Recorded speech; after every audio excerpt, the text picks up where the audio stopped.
Before I go on further, I just want to say that I have an affinity for more thinner cables. I don't care of the big ropey cables. So this is more of a guide for thinner cables. So yeah. Okay, so on the Truth Ear Pure, and you can tell this is the Truth Ear because like it says Truth Ear right there.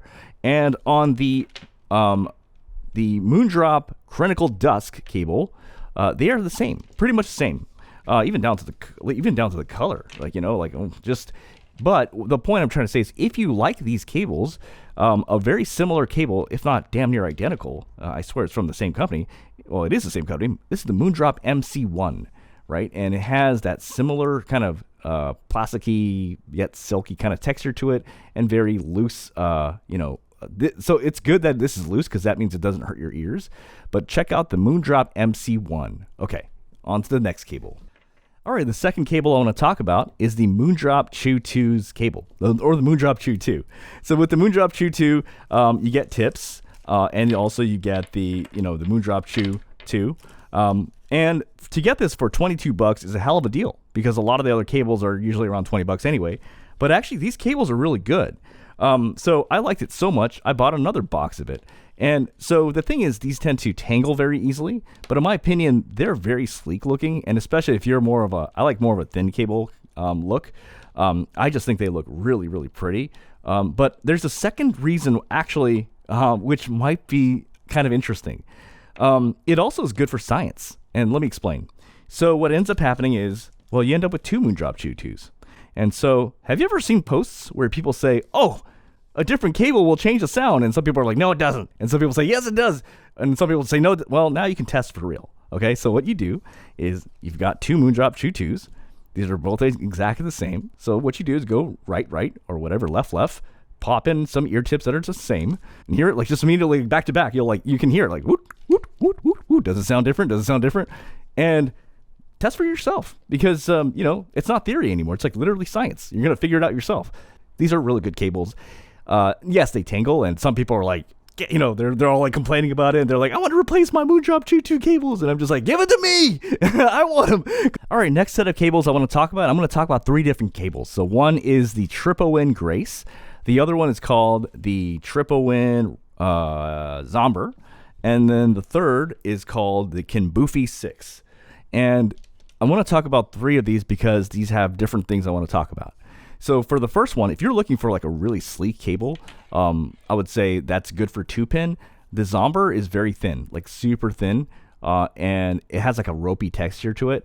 I just think these look just sleek. Like they just don't take up a lot of space. Like I said, I'm not a thick cable kind of person. I like them kind of thin. So the Zomber is one to check out. The other one, the Tripowin Grace, I actually don't like this one. And in the pictures, it tends to look more metallic, but actually up close, it actually has more of a plastic look to it. So this, in my opinion, this plastic gray color doesn't really match most things. So I'm like, but I like how comfortable it is, and I like how lightweight it is. And I like that it doesn't tangle as badly, but it's just very and it also takes up very little space. It's actually relatively to other cables, it's very, very thin. So I'm still keeping this, and I'm on the fence. Okay, the other cable I want to talk about, this is actually important just for logistics. Like, I didn't understand this, but it might be helpful to you. So in this case, this is the Kinboofi 6. And you'll notice with this one, there actually is no hook. So there's only a couple cues telling you, right? The red means right. But there's actually one thing I didn't know, and this led me to believe, like, cables do sound different. Yes, they do. But actually, what happened was I actually fucked up here. So in here, you'll see that there's a blue dot right here. But there's also a blue dot here. And when you Google, they're like, what do I do? And they'll be like, well, the blue dot's supposed to be on the left side, or the blue dot's supposed to be on the right side, blah, blah, blah. What do you do when there's two blue dots? Well, the way it's supposed to happen is you actually want to make sure that when you put your IEMs, that it matches the blue dots. So make sure both blue dots are pointing this way, or both blue dots are pointing that way. If one blue dot is pointing this way and one blue dot is pointing that way, you're going to get fucked up sound. So it messes with the polarity, and it will make you think that cables actually sound different when they don't.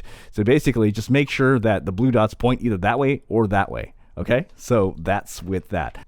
All right, so I want to talk about actually cables for the Sennheiser IE200, and eventually what I settled on in the end, But there are actually 6 cables I want to talk about, or close to 7, and I'm going to give you my thoughts on some of them. Some of them I don't have, some of them, but for good reason, and some of them I do.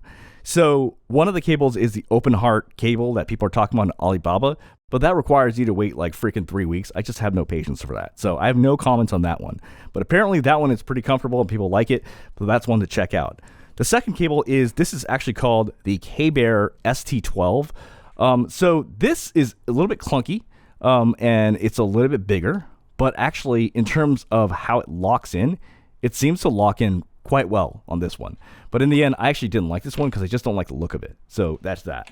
The other one I want to talk about was the one I had a video on earlier. It's called the Tripowin Mirage.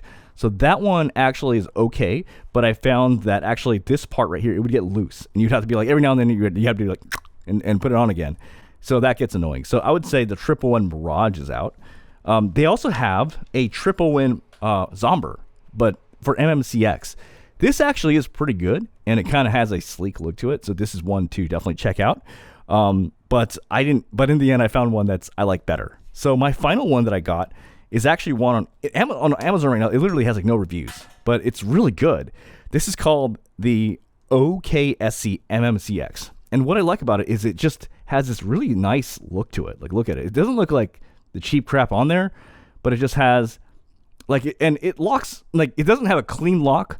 Oh, that's the other thing too. There's another one called the Tripowin Amber, and there's also the Tripowin Solstice or something. Those click well. Like, those actually have a better click, but those are bigger and uglier. Like, they're bigger, and I like thinner cables. So I just like this because it's not that thick, but it actually has a very sleek look to it, and in many ways, all across the board, I think it's just an upgrade past the Sennheiser i200 regular cables.